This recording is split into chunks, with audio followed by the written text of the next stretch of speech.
नमस्कार, मैं अश्विनी कुमार। यूपीए का खेल शुरू हो गया। इसके दुरुपयोग पर अदालत की तमाम टिप्पणियां भरी पड़ी हैं और हम इस वीडियो में बताएंगे। लेकिन इसके बाद भी अरुंधति राय और डॉक्टर शौकत हुसैन के खिलाफ यूएपीए के तहत मुकदमा चलाने की अनुमति देकर सरकार फिर से अपने पुराने खेल में उतर आई है। अरुंधति राय पर यूएपीए की धारा 13 लगाई गई है, जिसका संबंध गैर कानूनी गतिविधियों से है। उन पर आतंकवाद की धारा नहीं लगाई गई। पत्रकार सौरभ दास का कहना है कि अरुंधति राय पर जिस धारा के तहत मुकदमा चलाने की अनुमति दी गई है, उसके तहत जमानत की शर्तें उतनी ही कठोर नहीं होती जितनी यूएपीए के आतंकवाद की धाराओं में होती है।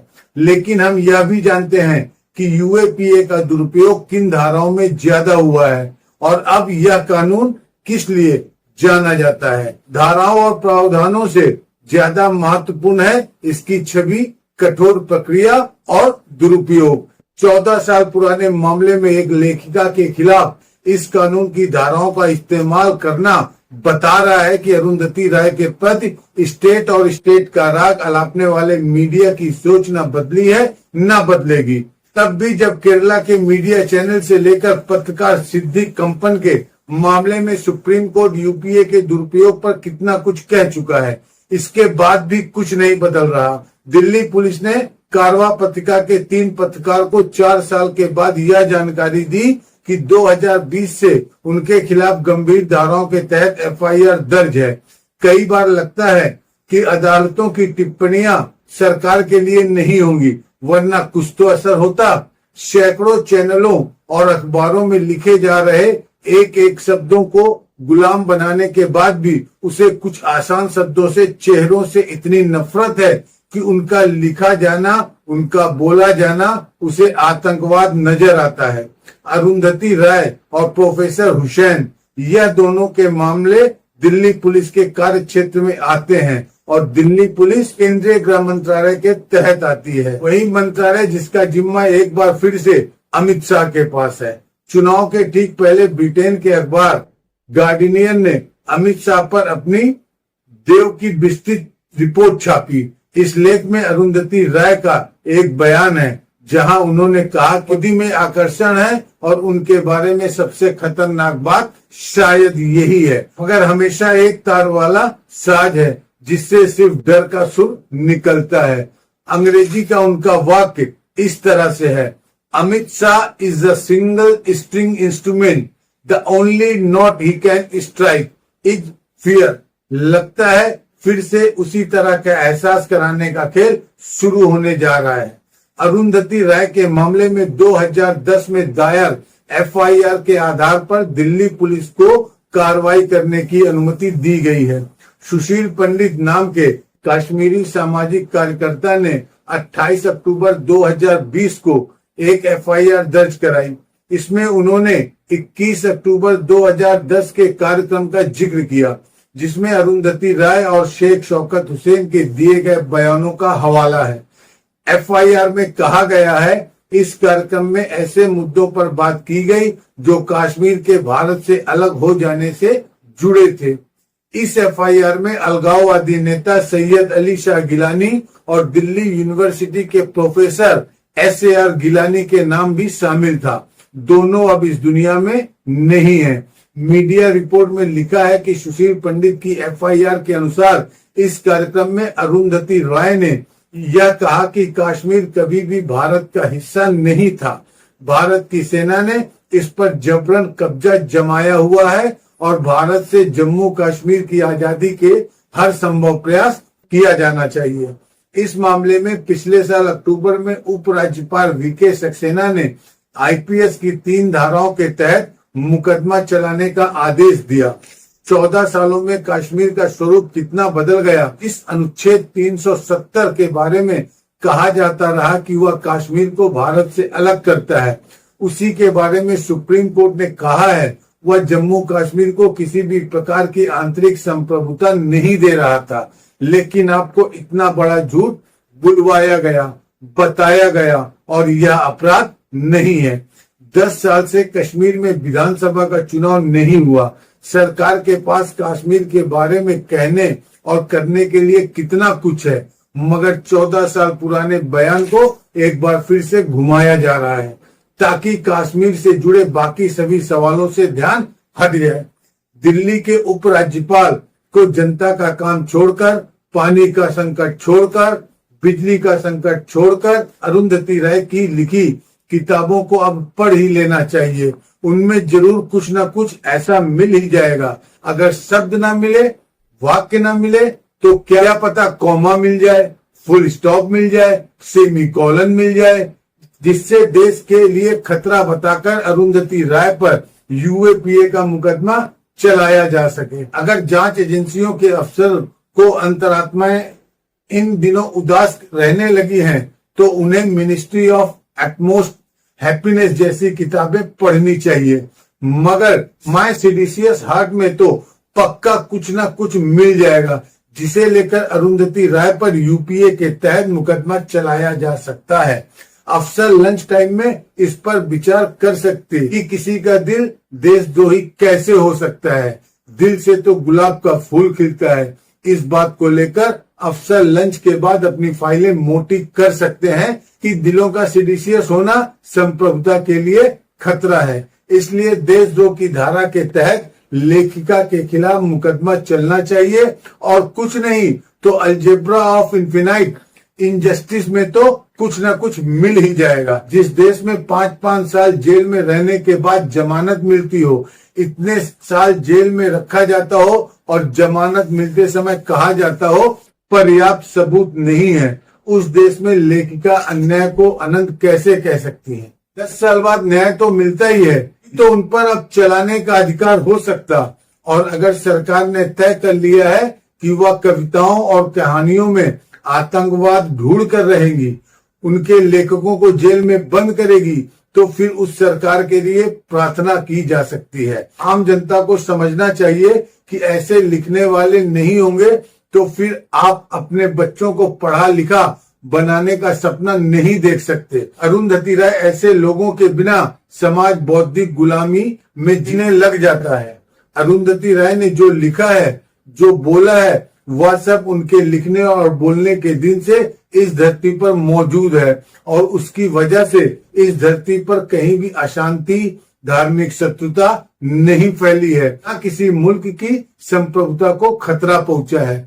समाज में जहर फैलता है उन सैकड़ों लोगों से जो एक अपनी हाउसिंग सोसाइटी में एक अकेली मुस्लिम महिला के रहने के खिलाफ प्रदर्शन करने लग जाते हैं। बड़ोदरा कॉरपोरेशन ने 450 से अधिक लोगों को घर दिया, उसमें एक मुस्लिम महिला को घर मिला, तो हिंदू लोग खतरे में आ गए, प्रदर्शन करने लग गए। नफरत की राजनीति ने राज्य और जनता का ये हाल कर दिया है। कानूनी कार्रवाई ऐसे लोगों के खिलाफ होनी चाहिए, तो एक लेखिका को निशाना बनाया जा रहा है। 14 साल पुराना मामला है। अरुंधति राय और शौकत हुसैन पर यूएपीए की धारा के तहत मुकदमा चलाने की अनुमति यह बता रहा है कि न्यायपालिका पर सरकार के हिस्से का ज्यादा ही भरोसा हो गया। आखिर वह किसके भरोसे ऐसा करती जा रही, जबकि कई मामलों में हाई कोर्ट से लेकर सुप्रीम कोर्ट तक ने यूएपीए की धाराओं को राजनीतिक दुरुपयोग को लेकर कठोर आलोचना की है। हम यह भी देख चुके हैं कि कर्नाटका हाईकोर्ट ने बीजेपी नेता और पूर्व मुख्यमंत्री बीएस येदियुरप्पा के मामले में क्या कहा, यही कि वे ऐरे गहरे नत्थु खेरे नहीं हैं जिन्हें गिरफ्तार किया जाए। मुख्यमंत्री रहे हैं, लेकिन दिल्ली के मुख्यमंत्री अरविंद केजरीवाल को ऐरे गहरे की तरह घर से उठाकर जेल में डाल दिया गया। सुप्रीम कोर्ट में सरकारी वकील कितने तर्क देते रहे कि सीएम को बेल कैसे दी जा सकती है, उन्हें भी आम नागरिक की तरह देखना चाहिए। समाज में से गलत संदेश जाएगा अगर केजरीवाल को जमानत दी जाएगी। येदियुरप्पा को गिरफ्तार नहीं करने का आधार केस के मेरिट में हो सकता है, लेकिन वे मुख्यमंत्री रहे हैं, यह आधार कैसे हो सकता है। इसे लेकर लोग सोशल मीडिया के प्लेटफॉर्म पर केजरीवाल और येदियुरप्पा की तुलना करने लग गए हैं कि बीजेपी नेताओं के लिए कानून भी अलग है, कानून की व्याख्या भी। वैसे अरुंधति राय को उनके पहले उपन्यास the God of small things के लिए बुकर पुरस्कार मिला था। उसमें परिवारों के भीतर हिंसा के मानसिक दुष्प्रभाव के साथ बच्चों के यौन शोषण की क्रूर तस्वीर पेश की गई। येदुरप्पा के खिलाफ भी नाबालिग के यौन शोषण का मामला दर्ज हुआ है। अरुंधति राय को जेल में डालने की जगह पूरी पुलिस के लिए अनिवार्य कर दी जाए कि सभी बैठकर लंच टाइम से पहले the God of small things जरूर पढ़ें। लेखकों, पत्रकारों और सामाजिक कार्यकर्ताओं को कानून की धाराओं का सहारा लेकर जेल में डालने और जमानत के लिए तरसा देने का खेल चल रहा है। ऐसा लगता है कि उसे हर वक्त किसी उमर खालिद की तलाश रहती है जिसे पकड़कर 3-4 साल के लिए जेल में डाला जा सके।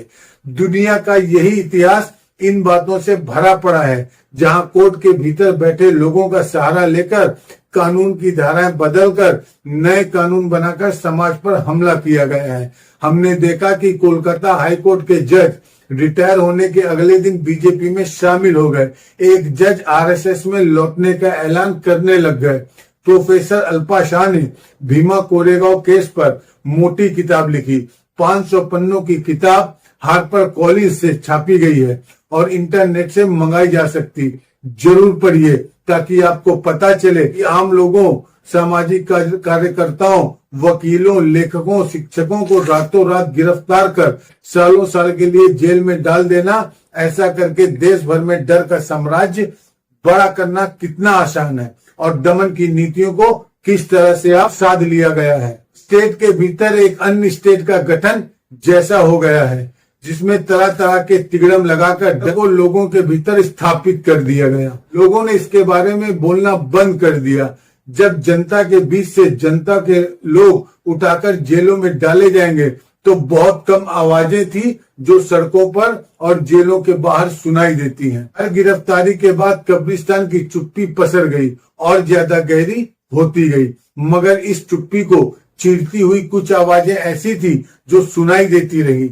इन 10 सालों के दौरान उन्हीं में से एक आवाज थी अरुंधति राय की, जिनका जिक्र अल्पा शाह की इस किताब में बार बार आता है। गौतम नौलखा अब बेल पा चुके हैं, मगर अप्रैल 2020 में भीमा कोरेगांव केस में गिरफ्तार होने के बाद 4 साल तक जेल और हाउस अरेस्ट रहे।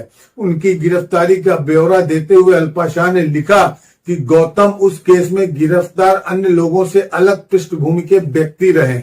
वे अपर मिडिल क्लास जीवन जीते हैं और जमीन पर पकड़ होने के साथ ही अंतरराष्ट्रीय मंच पर भी उनकी पहुंच है। अल्पा शाह लिखती है कि गौतम के दोस्त अरुंधति राय ने भारतीय स्टेट की नीतियों के अल्पसंख्यकों पर होने वाले प्रभाव की आलोचक हैं, कश्मीरी लोगों की आजादी की पक्षधर हैं और आदिवासियों के खिलाफ होने वाली काउंटर इमरजेंसी के खिलाफ लिख चुकी हैं। शाह ने लिखा है कि गौतम को गिरफ्तार करना सभी में डर पैदा करने का एक तरीका था। अगर गौतम नौलखा गिरफ्तार हो सकते हैं तो कोई भी हो सकता है। सुधा भारद्वाज, शोभा सेन, अनंत तेलतुंबडे को भी इसी केस में जेल में डाला गया। इस किताब में बार बार अरुंधति राय का नाम आता है क्योंकि भीमा कोरेगांव केस को लेकर अरुंधति लगातार बोलती रही हैं। वृंदा ने अल्पा शाह से बात की। The use of the UAPA against Arundhati Roy is basically to send a very strong message to anyone in the country that, look, we are going to go after our most respected and most admired citizens globally. No one is exempt. No one is exempt. And we can jail any of you, is to instill a real fear that be careful, you are next. Arundhati Roy, what did she do? She has written powerful words. She has used her pen. She has spoken to defend democracy in the country. When the BK16 were, for example, incarcerated under the UAPA, incarcerated without trial, without bail, many of them 6 years later are still in prison.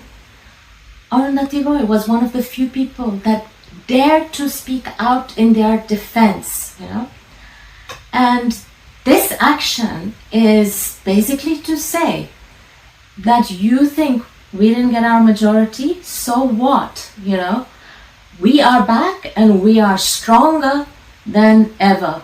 We will go after anybody, and it's really, really frightening. And we don't know how this case is going to transpire, but even just the use of the UAPA against Arundhati Roy is itself an extremely strong message, both to the critiques of the Modi regime, but also to his supporters, to say, don't worry, we might not have got the majority that we wanted, but we will take every action. We are singing, we are taking the same strides as we were before the election, and we are going stronger than ever. NDA की सरकार याद दिलाना चाहती है कि वो नहीं बदली है और अब भी इस तरह की कार्रवाइयों पर आवाज उठाने का जोखिम कम नहीं हुआ है। 2010 में दायर की गई एफआईआर को आखिर किस तरह खाने से निकालकर उपराज्यपाल के सामने लाया गया, जो उन्होंने अनुमति दी। बात सिर्फ यह नहीं, यह भाषण 14 साल पुराना है, मगर ऐसे मामलों में कोर्ट के फैसले नजीर के तौर पर देखे जा सकते हैं। जब कोर्ट ने कहा सरकार से असहमति आपराधिक कार्रवाई का कारण नहीं हो सकती, पत्रकार सिद्दीक कंपन को किस बात के लिए 23 महीने जेल में रखा गया। सितंबर 2012 सुप्रीम कोर्ट ने यूएपीए मामले में जमानत देते हुए कहा कि हर नागरिक को अभिव्यक्ति की आजादी का अधिकार हासिल है। कोर्ट ने कहा कि कंपन हाथरस बलात्कार केस में पीड़िता की आवाज उठाना चाहते थे। क्या यह भी कानून की नजर में अपराध है? कश्मीर को लेकर फारूक अब्दुल्ला के एक बयान का उदाहरण हम यहाँ देना चाहते हैं। फारूक अब्दुल्ला के कुछ बयानों का हवाला देते हुए 2021 में रजत शर्मा और ने श्रीवास्तव ने एक पीआईएल दायर की। कहा कि उनके खिलाफ आईपीएस की धारा 124A के तहत मुकदमा 124A यानी सेडिशन राजद्रोह का केस। फारूक अब्दुल्ला ने पब्लिक में दिए अपने बयान में कहा कि अनुच्छेद 370 को चीन की मदद से बहाल करना चाहिए, लेकिन कोर्ट ने इससे महत्व नहीं दिया। जबकि अब्दुल्ला ने वायर से भी अपने इंटरव्यू में इस तरह की बातें कही। करण थापर से उन्होंने कहा कि आज के दिन कश्मीरी लोग न अपने आप को भारतीय महसूस करते हैं, न ही भारतीय होना चाहते हैं। इस तरह के बर्ताव से तो वे चीन द्वारा शासित किया जाना बेहतर समझेंगे। उस इंटरव्यू में फारूक अब्दुल्ला कश्मीरियों के दर्द को बयान करते बताते हैं कि कैसे 370 हटने के बाद चप्पे चप्पे पर पुलिस और सेना तैनात है। कश्मीर अपना भविष्य नहीं देख पा रहा। महीनों से इंटरनेट बंद है या बहुत धीमा है। ऐसे में कश्मीर के बच्चे बाकी भारत के बच्चों से कैसे स्पर्धा करेंगे? थापर पूछते हैं कि क्या कश्मीर भारत से नफरत करता है? उत्तर में अब्दुल्ला भावुक होकर कहते हैं, इन लोगों ने हमें उस लेवल पर ला दिया है। कहते हैं, अगर मैं भारत की कहीं भी बात करता हूँ, कोई सुनना नहीं चाहता। अलग अलग मंचों पर फारूक अब्दुल्ला ने जिन संदर्भों में ये बातें कही, कोर्ट ने उसे गंभीरता से नहीं लिया। जबकि रजत शर्मा ने श्रीवास्तव ने अपनी याचिका में राजद्रोह के केस की मांग के अलावा उनकी सांसदी छीन लेने की अपील की थी। उस समय फारूक अब्दुल्ला सांसद थे, मगर याचिका को खारिज करते हुए पूर्व जस्टिस संजय किशन कौल, जस्टिस हेमंत गुप्ता की बेंच ने कहा, सरकार से अलग मत रखना राजद्रोह नहीं है, सेडिशन नहीं है।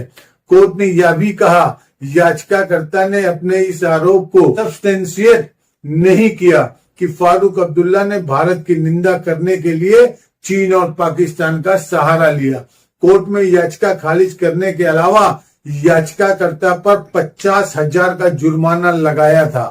कश्मीर जैसे मुद्दे पर कोर्ट की यह नजीर है कि आप अलग राय रख सकते हैं। 14 सालों में कश्मीर का स्वरूप भी कितना बदला। जिस अनुच्छेद 370 के बारे में कहा जाता रहा, वह कश्मीर को भारत से अलग करता है, यही बताया गया। लेकिन उसके बारे में कोर्ट ने कहा वह जम्मू कश्मीर को किसी प्रकार आंतरिक संप्रभुता नहीं दे रहा था, मगर आपसे झूठ कहा गया और आपके भीतर धारा 370 को लेकर नफरत भड़काई गई। 10 साल से कश्मीर में विधानसभा का चुनाव नहीं हुआ। सरकार के पास कश्मीर के बारे में बात करने के लिए, काम करने के लिए कितना कुछ है, मगर 14 साल पुराने बयान को एक बार फिर से घुमाया जा रहा है ताकि कश्मीर से जुड़े बाकी सभी सवालों से ध्यान हटे और जनता के बीच ध्रुवीकरण हो। सभी को पता है यूएपीए और मनी लॉन्ड्रिंग की धारा लगाने से जमानत मुश्किल होती है, कई साल तक जेल में रखना आसान होता है। अरुंधति राय मोदी सरकार और धार्मिक नफरत की घोर आलोचक रही हैं। क्या उन्हें इसी बात की सजा दी जा रही है? क्या मोदी सरकार के तीसरे कार्यकाल में अरुंधति राय को उदाहरण बनाने की कोशिश की जा रही? हम जानते हैं कि ऐसे मामलों में क्या होता, आरोप स्थापित नहीं होते, जांच शुरू नहीं होती, ट्रायल शुरू नहीं होती, कई साल जेल में रहने के बाद जमानत मिलती है। यही सब चल रहा है। कोर्ट का भी कितना समय बर्बाद हो रहा है। अरुंधति राय ने अपनी एक और किताब आजादी, फ्रीडम, फेसिज्म फिक्शन के इंट्रोडक्शन में यह लिखा है, फांसीवाद का बुनियादी ढांचा हमें घूर रहा है। यह एक महामारी की तरह तेज रफ्तार से फैलता जा रहा है। इसके बाद भी हम इसे फांसीवाद कहने से हिचकिचाते हैं। फरवरी 2022 में अरुंधति राय ने करण थापर से कहा था, भारत में फांसीवाद का खतरा है, मगर मुझे इस देश के लोगों पर बहुत भरोसा है कि वो इस कोशिश को रोक देंगे। उसी इंटरव्यू में उन्होंने फांसीवाद के 10 चिन्हों की लिस्ट पढ़कर सुना डाली थी। 2024 के चुनाव में विपक्ष के कई नेता तानाशाह और डिक्टेटर का इस्तेमाल करने लगे। लंबे समय तक उनकी जुबान पर तानाशाह नहीं आया, लेकिन जब विपक्ष के नेताओं को जेल में डाला गया, जेल जाने के डर से नेता पार्टियां बदलने लगे और पार्टी का फंड रोका जाने लगा, तब तानाशाही के अलावा विपक्ष के पास दूसरा कोई शब्द नहीं बचा था जो इस प्रक्रिया को साफ व्यक्त कर सके। न्यूज क्लिक के संस्थापक प्रवीर पुरकायस्थ के मामले में सुप्रीम कोर्ट ने यही तो कहा था कि उन्हें अवैध रूप से गिरफ्तार किया गया, जबकि यूएपीए का मामला बेहद कठोर होता है। जांच एजेंसियों को गिरफ्तार करते समय उसका कारण जरूर बताना चाहिए और पैमाना ऊंचा होना चाहिए। दिल्ली हाईकोर्ट ने कई बार कहा कि यूएपीए का गलत इस्तेमाल हो रहा है। यह सब आपके सामने है, मगर उसके बाद भी अरुंधति राय के खिलाफ यूएपीए के मामले में मुकदमा चलाने की अनुमति दी गई। नताशा नरवाल, देवांगना कालिका, आशिफ इकबाल तन्हा केस में दिल्ली हाईकोर्ट ने कहा था यूएपीए की धारा लगाने में सरकार को सतर्क रहना चाहिए, उसके पास ठोस आधार होने चाहिए। राज्य इन प्रावधानों की व्यापक व्याख्या नहीं कर सकता, लेकिन लगता है अरुंधति राय के मामले में व्याख्या की जरूरत नहीं है। इतना ही काफी है कि वो अरुंधति राय हैं। नमस्कार, मैं अश्विनी कुमार। स्वतंत्र और आजाद पत्रकारिता का समर्थन कीजिए, सच में मेरा साथी बनिए। बहुत आसान है दोस्तों, इस सब्सक्राइब बटन को क्लिक करिए और हमारे चैनल को सब्सक्राइब करिए। साथ में बगल में बेल आइकॉन को दबाइए, जिससे हमारी हर खबर आप तक सबसे पहले पहुंच सके।